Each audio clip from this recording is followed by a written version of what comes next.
नमस्कार, अमर उजाला के लिए मैं हूं अमन। वाराणसी में मौसम का ने करवट ले लिया है। इस कारण आप देख रहे होंगे मेरे पीछे जो कोहरे का माहौल है वो आपको साफ दिख रहा होगा। मैं अपने साथी आशफाक जी से कहूँगा थोड़ा वरुणा तट के इस माहौल को दिखाएं। आज यहाँ पर जो दृश्यता है वो मात्र 50 से 100 मीटर दर्ज की गई है। इस घाट पर अमूमन चहल पहल रहती थी, लेकिन धुंध और कोहरे के कारण लोगों की आवाजाही कम हो गई है।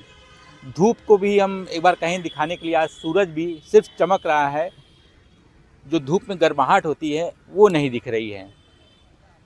अमूमन इस घाट पर लोग टहलने के लिए आते थे, आज उनकी नामौजूदगी देखी जा रही है। ठंड और ठिठुरन के कारण वे लोग अपने घरों में दुबके हुए हैं। इस बीच हम बात करेंगे उन सामाजिक संस्थाओं की जो लोग लगातार ये डिमांड कर रहे हैं शासन प्रशासन से कि अब सड़कों पर अलाव जला दिए जाएं। 2 दिन पहले ही मौसम विभाग ने कोहरे को लेकर येलो अलर्ट जारी किया था। मौसम विभाग ने ये कहा था कि ठंड भी इसी के साथ बढ़ेगी। वाराणसी के जो घाट हैं और पर्यटन स्थल हैं, यहाँ पर पर्यटकों की संख्या भी बढ़ने लगी है। ठंड में अमूमन ये देखा जाता है कि बनारस में जो लोग पर्यटक आते हैं, देशी विदेशी पर्यटक आते हैं, उनके संख्या में इजाफा हो जाता है। उसकी एक वजह है कि एक तो गर्मी नहीं रहती है, दूसरा घाट पर और तमाम तरह के जो खाने पीने की चीज़ें हैं वो यहाँ बहुत आसानी से उपलब्ध हो करती हैं। क्योंकि बनारस नाश्तों का शहर है, तो यहाँ पर नाश्ते भी लोग करने के लिए दूसरे ज़िलों से बनारस आते हैं। इन्हीं में देशी विदेशी पर्यटक भी रहते हैं। इस वक्त जो ट्रेंडिंग नाश्ता चल रहा है वह है मलइयों का। बनारस के जो घाट हैं और उनके जो अगल बगल रास्ते हैं, उन गलियों में मलइयों की डिमांड और मलइयों की बिक्री बढ़ गई है। अब हम बात करेंगे ट्रेन, हवाई और बस यात्राओं की। तो कोहरे के कारण ये यात्राएं भी काफ़ी प्रभावित हो रही हैं। पिछले 20 दिनों से हवाई यात्रा तो तमाम तकनीकी कारणों से प्रभावित थी ही, लेकिन इस बीच ट्रेनें और बस जो यात्राएं हैं वो भी प्रभावित हो चुकी हैं। हालात ये हो गए हैं कि मिर्ज़ापुर से बनारस आने में बसों को 3 से साढ़े 3 घंटे लग रहे हैं। तो वहीं कई ट्रेनें भी रद्द हो जा रही हैं, विलंबित हो जा रही हैं।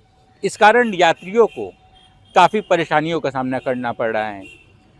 हालात अगर हम सड़कों की बात करेंगे तो सड़कों पर इस समय दिन में ही लोग फॉग लाइट जलाकर चल रहे हैं। ट्रेनों में फॉग से जुड़े हुए कुछ सिस्टम लगा दिए गए हैं, लेकिन फिर भी वो जो डिवाइस लगे हुए हैं वो ज़्यादा प्रभावित नहीं हो पा रहे हैं। इस कारण ट्रेनें लगातार रद्द हो रही हैं, विलंबित हो रही हैं।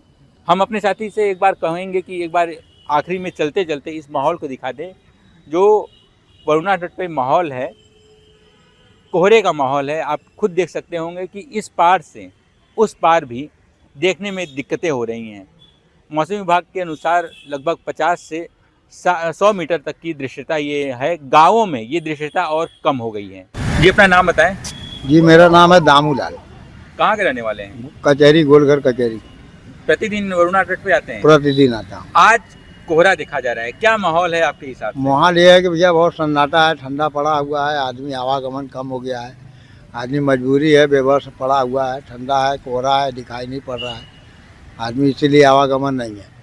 देर अबेर आदमी आ रहा है, जा रहा है, कोई ना कोई मजबूरी है तो भाई करेगा ही, चलना पड़ता ही है। ठंडा पड़ रहा है, आदमी एकदम घाट पर कोई नज़र नहीं आ रहा है। ऐसे तो लोग बहुत लोग नज़र आते हैं सुबह सुबह, आज मगर टहलने घूमने कोई दिखा नहीं रहा है। और हम रोज़ आते हैं, हम भी देर में आए हैं, मछली का चारा डालते हैं, थोड़ा सा देर अभी रोज आता है। आगे अलाव वगैरह की क्या व्यवस्था है? अलाव तो लग नहीं रहा है, अभी लगना चाहिए, समय हो गया है। अलाव नहीं लगेगा तो भाई पब्लिक पैसेंजर जनता बहुत परेशान होगी। वो लगने वाले गरीब अमीर हैं, बहुत लोग हैं, अपना अपना रास्ता सब लोग चलता है, रहने का स्वीकार है। अगर आप ये वीडियो YouTube पर देख रहे हैं तो हमारे चैनल को सब्सक्राइब कर बेल आइकन दबाएं, और Facebook पर देख रहे हैं तो हमारे पेज को लाइक करें।